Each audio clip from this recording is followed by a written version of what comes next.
India versus New Zealand ODI సిరీస్లో India series ఓడిపోయింది. చాలా పాయింట్స్ ఉన్నాయి మాట్లాడడానికి, చాలా డ్రాబ్యాక్స్, చాలా ఇష్యూస్ ఉన్నాయి. కోచింగ్ స్టాఫ్ రెస్పాన్సిబిలిటీ తీసుకోవాలి. అసలు వాళ్ళు ఏం చేస్తున్నారు అనేది చాలా పెద్ద క్వశ్చన్. అండ్ కొన్ని పాజిటివ్స్ కూడా ఉన్నాయి. దాంతోపాటు రేపటి నుంచి ఇండియా T20s న్యూజిలాండ్తో T20s జరగబోతున్నాయి. దాని గురించి కూడా కొంచెం మాట్లాడదాం. సో టు స్టార్ట్ విత్, ఎందుకు ఓడిపోయిన రోమాన్స్ చేసిన ఫస్ట్ థింగ్ అంటే అది ప్లేయర్స్ మీద బ్లేమ్ వేయడం కన్నా కోచింగ్ స్టాఫ్ మీద బ్లేమ్ వేయడం కరెక్ట్. అంటే కోచింగ్ స్టాఫ్ కూడా రెస్పాన్సిబిలిటీ తీసుకోవాలి దీని మీద. కోచింగ్ స్టాఫ్ అసలు మొత్తానికి రెస్పాన్సిబిలిటీ వాళ్ళే తీసుకోవాలి. ఎందుకంటే వన్ సింపుల్ ఎగ్జాంపుల్, ఇప్పుడు డారెల్ మిచెల్ ఉన్నాడు. డారెల్ మిచెల్ ఇండియాతో చాలా బాగా ఆడతాడు. పోనీ ఫస్ట్ 2 మ్యాచెస్ కూడా వదిలే, థర్డ్ మ్యాచ్కి అంటే ఫస్ట్ 2 మ్యాచెస్ అయిపోయిన తర్వాత థర్డ్ మ్యాచ్కి ఏం చేశారు? ఎందుకంటే స్పిన్ బాగా ఆడతాడు, ఎన్ని చేస్తాడు, బౌల్ అంత డేటా ఉంది. లాస్ట్ 2 మ్యాచెస్ ఏంటి, బిఫోర్ వరల్డ్ కప్లో చూసుకుంటే వరల్డ్ కప్లో 2 మ్యాచ్లు ఆడాడు న్యూజిలాండ్. అదే అంటున్నా, 100 కొట్టాడు. అదే అంటున్నా, ఇంత డేటా ఉన్నప్పుడు ఏదో ఒక చిన్న వీక్నెస్ కూడా పట్టుకోలేకపోయారంటే అనలిస్టులు ఏం చేస్తున్నారు, బ్యాటింగ్ కోచ్లు, బౌలింగ్ కోచ్లు ఏం చేస్తున్నారు? Very big question. అదొకటి. ప్లస్ మన బ్యాటింగ్లో కూడా నువ్వు స్పిన్నర్లు చూసుకుంటే ఎనీ డే ఇండియన్ స్పిన్నర్లే ఆల్ స్పిన్నర్ల కన్నా బెస్ట్ స్పిన్నర్లు obviously in terms of skill. అంతే కదా, అంతే. వాళ్ళు మన స్పిన్నర్ని అటాక్ చేస్తారు, మన వాళ్ళు వాళ్ళ స్పిన్నర్ని అటాక్ చేయలేకపోతుంది. మంది ఇప్పుడు squad, India squad, New Zealand squad చూస్తే క్వాలిటీ, మ్యాచెస్ ప్లేయర్ చూస్తే ఎంతో డిఫరెన్స్ ఉంది. క్వాలిటీ కూడా చాలా డిఫరెన్స్ ఉంది. వాళ్ళు బీ టీంలో సి టీంలో వేసుకుని వచ్చేసారు. కాకపోతే ఆ బీ టీం సి టీంని వేసుకున్నా సరే వాళ్ళు ఒక ప్లాన్తో, ఒక స్ట్రాటజీతో వచ్చారు. ఏ బ్యాట్స్మెన్కి ఎలా ఇవ్వాలి, ఇదేంటది స్పిన్నర్స్ మిడిల్ ఓవర్స్ కన్సిస్టెంట్గా ఒకే దాంట్లో వేస్తున్నారు వాళ్ళు. సో ఆ కన్సిస్టెన్సీ ఉంది. ఇండియన్ బ్యాటర్స్ మిడిల్ ఓవర్స్లో స్పిన్ సరిగ్గా ఆడరు, చాలా డిఫెన్సివ్ వెళ్ళిపోతారు. అదే పట్టుకున్నారు స్పిన్, అదే వేశారు. సో స్వీపింగ్ అనేది కూడా ఒక బిగ్ ఇష్యూ మనకి. మొన్న అశ్విన్ ఛానల్ ఏదో చూస్తే అశ్విన్ చెప్తున్నాడు, న్యూజిలాండ్ 15% షార్ట్స్ ఆడతారంట స్వీప్స్. అవునా? ఇండియాది 0.1%, 0.2% ఉంది. అదే స్వీప్ రానప్పుడు, ట్రెడిషనల్లీ మన వాళ్ళు స్వీప్ ఆడినప్పుడు ఇదే ఈ కోచింగ్ స్టాఫే చెప్పాలి, ఒక మనం స్వీప్ ఆడట్లేదు, సో ఆల్టర్నేటివ్ ఏంటి, ముందు బయటికి వెళ్ళి కొట్టడం, లేకపోతే స్వీప్ డిస్టర్బ్ చేయాలి మెయిన్. అంతే.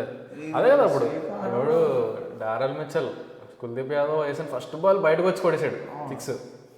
కుల్దీప్ యాదవ్ బొర పని చేయలేదు, ఏం చేయాలో అర్థం కాలేదు. అండ్ ఆల్సో నీకు ఆ స్పిన్ అటాక్ చేయడానికి చాలా ఇంపార్టెంట్. కోహ్లీని తీసేస్తే రొటేట్ చేసే వాళ్ళు కూడా చాలా తక్కువ. నాకు మనం మ్యాచ్ చూసినప్పుడు రుతురాజ్ బాగా చేశాడు రొటేషన్. చాలా బాగా కోహ్లీ సేమ్ రుతురాజ్ ఎలా అంటే కోహ్లీ ఎలా ఆడుతున్నాడో రుతురాజ్ కూడా అలా ఆడుతున్నాడు. బట్ రుతురాజ్ టీంలోకి రావడానికి ప్లేస్ లేదు. ఎందుకంటే ఎవరిని తీసేస్తాం? అయ్యర్ అందరూ గ్రేట్ ప్లేయర్సే. సో ప్లేస్ లేక రుతురాజ్ లేడు, కానీ లేకపోతే రుతురాజ్ ఉంటే కొంచెం ప్లస్ అయ్యేది. 2027 తర్వాత కోహ్లీ ప్లేస్ రుతురాజ్దే ఇంకా. అదే ఇప్పుడు బ్యాటింగ్ కోచ్లు మన రయన్ టెండెస్కాటే, శుతాన్షు కోటక్, మొన్న అయితే ఆయన వచ్చి రోహిత్ శర్మ టచ్లో లేడు, 5% కూడా మెడల్ చేయట్లేదు. అవన్నీ ఫస్ట్ ఆఫ్ ఆల్ మన మీడియా ముందు వచ్చి ఏం మాట్లాడాలో తెలుసుకోవాలి. మన ప్లేయర్ని మనమే మనమే వెళ్ళి తక్కువ చేసి మాట్లాడుకుంటే ఇంకేం. అండ్ ఇక్కడ మనం గిల్ క్యాప్టెన్సీ కూడా చూడాలి. ఎందుకు క్యాప్టెన్సీ అంటే మ్యాచ్ ఆడుతున్నప్పుడు ఫీల్డ్ ప్లేస్మెంట్లు, ఎవరు బౌలింగ్ వేయాలి అదొకటే కాదు. క్యాప్టెన్కి ఒక రెస్పాన్సిబిలిటీ ఉంటుంది. ప్లేయర్స్ని కాపాడుకోవాలి, ప్లేయర్స్ కాన్ఫిడెన్స్ ఉండాలి. అండ్ మొత్తం కోచింగ్ స్టాఫ్ మీద కూడా కొంచెం కంట్రోల్ ఉండాలి. కోచింగ్ స్టాఫ్ కంట్రోల్లో క్యాప్టెన్ ఉండకూడదు. ఇక్కడ కొంచెం అలా ఉంది, హ్యాండ్ ఇన్ హ్యాండ్ ఉండాలి. ఇద్దరు ఎవరిని డామినేట్ చేయకూడదు, బట్ తన సేత్ అనుకుంటుంది. కానీ కిల్ విషయంలో అదైతే కనబడట్లేదు. అంటే రోహిత్ శర్మ అక్కడే టాప్ పెడతాడు, ప్లేయర్స్ని చాలా బాగా చూసుకుంటాడు. ఇప్పుడు రోహిత్ శర్మ టాప్. ఇక మార్కుల్ని మనం ఎవరు పెద్ద క్రిటిసైజ్ చేయట్లేదు, కానీ మార్కుల్ని చాలా క్రిటిసైజ్ చేయాలి. Bowling, fast bowling okay. Like Bumrah ఉన్నాడంటే బుమ్రా చూసుకుంటాడు. బుమ్రా ఎబిలిటీ వేరు, అన్నీ వేరు. అంటే Indian team with Bumrah next level in any format. But Bumrah లేకపోతే వీళ్ళు కూడా తక్కువ బౌలర్స్ ఏం కాదు కదా, హర్షదీప్ కానీ సిరాజ్ కానీ. పవర్ ప్లేలో వికెట్లు పడుతున్నాయి, పడినా కూడా మిడిల్ ఓవర్స్ అసలు వికెట్లు పట్టలేదు. ఇంకెందుకు పవర్ ప్లేలో వికెట్లు వేసి మంచి స్టార్ట్ వస్తుంది కానీ క్యాపిటలైజ్ చేసుకోవట్లేదు. హర్షిత్ రాణా సెలెక్షన్ నేను స్టార్టింగ్ నుంచి సపోర్ట్ చేస్తాను, ఇప్పుడు కూడా సపోర్ట్ చేస్తాను. అది లాస్ట్ మ్యాచ్లో మనకి హర్షిత్ రాణా ప్రూవ్ చేశాడు. ఎందుకంటే fast bowlers batting order traditional ఇండియాలో ఈ నెంబర్ 8లో ఆ మాత్రం బ్యాటింగ్ ఆడి 150 వేస్తాడు, ఓపెనింగ్ స్పెల్ బాగా వేస్తాడు. కాకపోతే ఎక్స్పెన్సివ్. అదే కదా, ఇప్పుడు ఇన్ని క్వాలిటీస్ ఉన్నాయి. బ్యాటింగ్ చేయగలడు, ఓపెనింగ్ స్పెల్ బాగా వేస్తాడు, 150 వేస్తాడు, స్లోవర్ బాల్ ఉంది, ఎక్స్పెన్సివ్ అవుతున్నాడు. ఏంటి అసలు ప్రాబ్లం ఏంటి? అవన్నీ మొర్ని మార్కులే కదా మాట్లాడాలి. నితీష్ కుమార్ రెడ్డిని 15లో పట్టుకెళ్తారు పక్కకి. ఎందుకంటే హార్దిక్ పాండ్యా అంటే ఏదైనా ఇంజురీ అయితే నితీష్ కుమార్ రెడ్డిని ట్రస్ట్ చేయాలి. అంటే నితీష్ కుమార్ రెడ్డి మీద డైలాగ్ వేస్తున్నారు కానీ హార్దిక్ పాండ్యా కూడా స్టార్టింగ్ లో సూపర్ బ్యాట్స్మెన్ ఎప్పుడు సూపర్ బ్యాట్స్మెన్, బౌలర్ అంత 2 years 3 years ఇచ్చారు టైం. హార్దిక్ పాండ్యా వచ్చినప్పుడు కూడా 130-135 లోనే వేసాడు. బట్ వాళ్ళు ఫ్రీక్వెంట్ గా బ్యాట్ చేసుకుంటూ వెళ్ళారు కాబట్టి వచ్చింది. కాకపోతే ఇక్కడ నితీష్ కుమార్ రెడ్డి కూడా కేర్ఫుల్గా ఉండాలి. ఎందుకంటే మొన్నటి వరకు హార్దిక్ పాండ్యా తర్వాత నితీష్ కుమార్ రెడ్డే ఉన్నాడు. ఇప్పుడు ఇంకో ప్లేయర్ వస్తున్నాడు, రామకృష్ణ ఘోష్. అవును, డెత్ బౌలింగ్ చాలా వేస్తున్నాడు. మంచి హైట్ ఉన్నాడు, మంచి బాడీ బిల్ట్ ఉంది, 135-140 వేస్తున్నాడు, మంచి పెద్ద పెద్ద హిట్లు కొడుతున్నాడు. సో అక్కడ కాంపిటీషన్ అంటే ఇండియన్ క్రికెట్కి అది మంచిదే. బట్ నితీష్ కుమార్ రెడ్డి ఉండాలి అంటే కొంచెం పర్ఫార్మెన్స్లు ఇవ్వాలి. బట్ పర్ఫార్మెన్స్లు ఇవ్వాలంటే ఛాన్స్లు ఇవ్వాలి. అలా అని కాదు, ఏం చేయాలి, ఖచ్చితంగా ఇన్ని గేమ్స్ ఇచ్చి ఖచ్చితంగా నువ్వు హిట్ అయినా ఫ్లాప్ అయినా నేను 5లోనే పంపిస్తాను, లేదా నేను 6లోనే పంపిస్తాను. నువ్వు హిట్ అవ్వు ఫ్లాప్ అవ్వు, అది చేయాలి. నీకు గుర్తుంటే గంభీర్ సంజు శాంసన్తో చెప్పాడంట, నువ్వు 21 మ్యాచెస్ డక్ అయినా నేను నీకు ఛాన్స్ ఇస్తాను. అలాంటి అష్యూరెన్స్ నితీష్ రెడ్డికి ఇవ్వచ్చు కదా అంటాను. అవును, టీంలో తీసుకున్నా బౌలింగ్ 2 ఓవర్లు ఇస్తారు లాస్ట్ మ్యాచ్. సరే పోనీ సిరీస్ అయిపోయింది. అండ్ డ్రాబ్యాక్స్ ఏంటంటే మన వాళ్ళు స్పిన్ సరిగ్గా ఆడట్లేదు, మిడిల్ ఓవర్స్లో స్పిన్ బౌలింగ్ సరిగ్గా వేయట్లేదు. అండ్ కోచింగ్ కొంచెం వర్కౌట్ అవ్వట్లేదు. ఈ సిరీస్ అవ్వలేదు. అంటే ఎవరికైనా బ్యాడ్ సిరీస్లు ఉంటాయి. రోహిత్ శర్మ ఆస్ట్రేలియాలో రోహిత్ శర్మ కదా ఆడాడు. సో ఈ సిరీస్ గురించి మాట్లాడితే అండ్ సరే నెగిటివ్స్ మనం మాట్లాడుకున్నాం కాబట్టి పాజిటివ్స్ ఏంటి ఈ సిరీస్లో?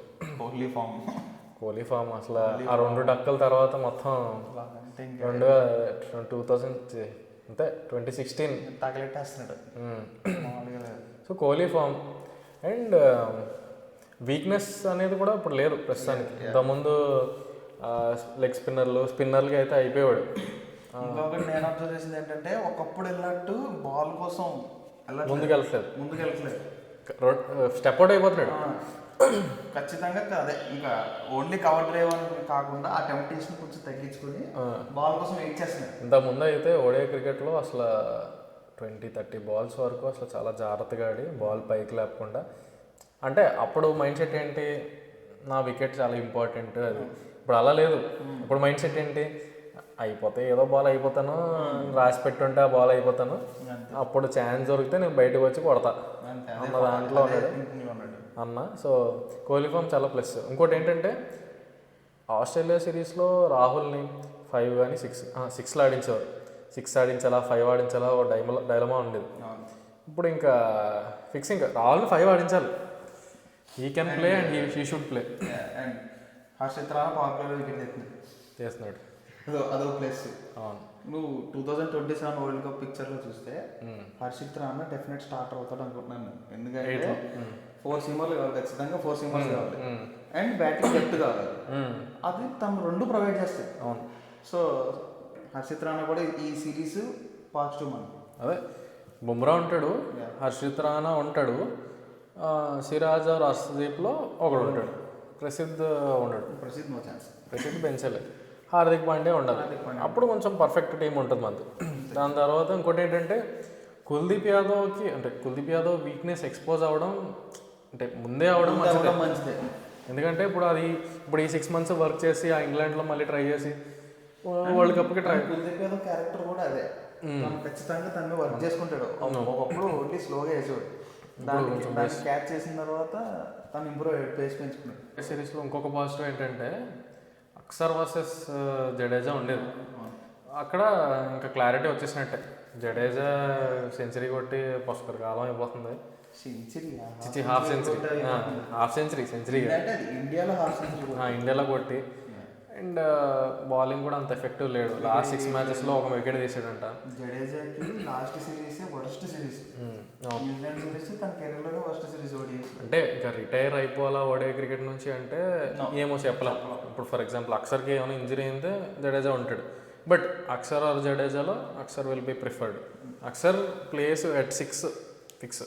ఇంకొక పాజిటివ్ ఏంటంటే ఇప్పుడు నితీష్ కుమార్ రెడ్డి ఉన్నాడు. నితీష్ కుమార్ రెడ్డికి లాస్ట్ మ్యాచ్ అనేది ఒక మంచి కాన్ఫిడెన్స్ బూస్ట్, ఎందుకంటే 8 overs వేసాడు. వికెట్ రాకపోయినా సరే కొంచెం ఎకనామిక్గానే వేసాడు, under 6 or around 6. And batting 50 కొట్టాడు మంచిగా. అది ఇంకొక 10 runs పార్ట్నర్షిప్ చేసి ఉంటే మనం మ్యాచ్ గెలిచేసేవాళ్ళం. But still it's a good confidence boost for Nitish Reddy. Nitish Reddy కూడా నాకు బ్యాటింగ్ ఎప్పుడు బాగానే అనిపిస్తాడు. నితీష్ రెడ్డి బ్యాటింగ్ టెక్నికల్లీ కూడా మంచిగానే అనిపిస్తాడు. బట్ ఏంటంటే క్యారీడ్ అవే అయిపోతాడేమో అప్పుడప్పుడు అనిపిస్తుంది. అంటే లేదు, టీమ్ సిచ్యువేషన్ బట్టి నేను ఖచ్చితంగా నేను హిట్ చేయాలి ఆ టైంలో వెళ్ళిపోతున్నాం అంటే పాపం టీమ్ సిచ్యువేషన్ కూడా అలాగే ఉంటుంది. లాస్ట్లో వస్తాడు, అటాక్ చేయాల్సిన సిచ్యువేషన్ వస్తుంది, క్యాచ్ ఎక్కడో బౌండరీలో ఇచ్చేస్తాడు. అసలు చాలా బాగా అంటే నితీష్ కుమార్ రెడ్డి ఇంకొక 5 to 6 hours ఉంటే ఫైట్ ఒక 3-4 hours ఉన్నా అయిపోతుంది. 3-4 hours అప్పుడే మొదలెట్టాడు. మ్యాచ్ మన వైపు టర్న్ అయిపోయేదేమో అనుకుంటున్నాను నేను. సో ఇంకా ఓడిఐ సిరీస్ పక్కన పెట్టేస్తే రేపటి నుంచి India versus New Zealand T20 series మొదలవుతుంది. స్క్వాడ్ చూసా అంటే తిలక్ వర్మకి సర్జరీ వల్ల లేడు. 3 matchesకి శ్రేయస్ అయ్యర్ని రీప్లేస్మెంట్ కింద అనౌన్స్ చేశారు. Okay, so Shreyas Iyer starting లెవెల్లో ఆడతాడా లేకపోతే ఏంటి? అంటే మనకు మన కోచింగ్ స్టాఫ్ వాళ్ళు ఎలా చేస్తారో తెలియదు, బట్ బెస్ట్ అంటే ఇండియన్ టీమ్కి బెస్ట్ ఇంట్రెస్ట్లో చూసుకుంటే శ్రేయస్ అయ్యర్ని ఆడించకపోవడం కరెక్ట్. ఎందుకంటే ఇంకా టీంలో ఇషాన్ కిషన్ అండ్ రింకు సింగ్ ఇద్దరు ఉన్నారు. వాళ్ళిద్దరూ వరల్డ్ కప్ స్క్వాడ్లో ఉన్నారు. సో వాళ్ళిద్దరిలో ఒకరికి మోస్ట్లీ రింకు సింగ్ ఇస్తే బెటర్ అని నేను అనుకుంటున్నాను. బోని డివైడ్ చేసుకుంటాం. ఇప్పుడు 2 మ్యాచ్లు రింకు సింగ్ ఇచ్చి లేకపోతే ఒక మ్యాచ్ ఇషాన్ కిషన్కి ఇచ్చి వాళ్ళని గేమ్ టైం ఉండాలి. ఎందుకంటే వాళ్ళ రోల్ అలాంటిది అనేది చూడాలి. సో ఓపెనింగ్ ఎలాగో అభిషేక్ శర్మ, సంజు శాంసన్. 3లో Suryakumar Yadav, main Suryakumar Yadav form 5 matches 5 matches ఉన్నాయి కదా. ఈ 5 మ్యాచెస్లో సూర్యకుమార్ యాదవ్ ఫామ్లోకి వస్తే ఇంకా ఆల్మోస్ట్ అన్నీ మనకు సెట్ అయిపోతున్నట్టే. ఇంకా కెప్టెన్ ఫామ్లోకి వచ్చేస్తే ఇంకా కొంచెం ఎక్స్ట్రా కాన్ఫిడెన్స్ ఉంటుంది. సో సూర్యకుమార్ యాదవ్ 3లో ఆడి, 4లో దుబే ఆడి, 5లో అదే 5-6 ఆడి, 7లో ఏమో అక్సర్, 7లో అక్సరు, 8లో కుల్దీప్, 9లో వరుణ్ చక్రవర్తి. ఒక స్పిన్నరే ఆడతారు అనుకుంటా. ఇద్దరు ఆడేస్తారు కదా ఇండియాలో. నెక్స్ట్ ఇండియాలోనే ఈ సిరీస్, ఇండియాలోనే ఓకే వరల్డ్ కప్ కూడా. సో స్పిన్నర్స్ ఆడతారు. Kuldeep and Varun Chakravarthy, Bumrah and Harshdeep Singh. అంటే సుందర్ ఉండంటే సుందర్ ఆడేవాడు, బట్ సుందర్ లేడు కాబట్టి సుందర్ ప్లేస్లో బిష్ణోయ్ వచ్చాడు. సో బిష్ణోయ్ ఎలాగో బెంచ్ చేస్తారు. సో కుల్దీప్ యాదవ్నే ఆడిపిస్తారు, లేకపోతే హర్షిత్ రాణానే ఆడిపిస్తారేమో. హర్షిత్ రాణా ఆడించడానికి అది కాస్ట్ అవ్వదు కదా. ఇండియాలో T20 వరల్డ్ కప్ పెట్టుకుని ఇండియాలో ఇద్దరు స్పిన్నర్లు ఖచ్చితంగా ఆడే స్పిన్నర్లే. ఇప్పటి నుంచి చూద్దాం T20 సిరీస్ అయిపోయిన తర్వాత మనకు ఒక ఐడియా వచ్చేస్తుంది T20 వరల్డ్ కప్కి ఏ స్క్వాడ్ ఆడతారు, అదే ఏ 11 ఆడతారు అనేది. సిరీస్ అయిపోయిన తర్వాత మళ్ళీ ఇంకోసారి కూర్చోవచ్చు. కూర్చున్నాం. అంతే. Thanks for watching.